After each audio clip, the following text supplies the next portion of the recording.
State monitoring સેલના કાફલાએ દૂધના ટેન્કરમાં બનાવાયેલા ચોરખાનામાંથી English દારૂનો જથ્થો ઝડપી લીધો હતો. સ્ટેટ મોનિટરિંગ સેલના કાફલાએ બાતમીના આધારે મહુવા તાલુકાના પાત્રોડ ગામ નજીક બુટિયાના નાળા પાસે ઉભેલા દૂધના ટેન્કરની તલાશી લેતા ટેન્કરમાં બનાવાયેલ ચોરખાનામાંથી ઇંગ્લિશ દારૂની 16,414 બોટલ કિંમત ₹78,02,184 નો દારૂ ઝડપી લીધો હતો.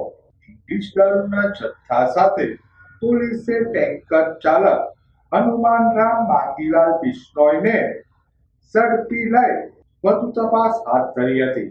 ઇંગ્લિશ દારૂ અને ટેન્કર મળી પોલીસે કુલ ₹1,03,13,754 નો મુદ્દામાલ કબજે કર્યો હતો.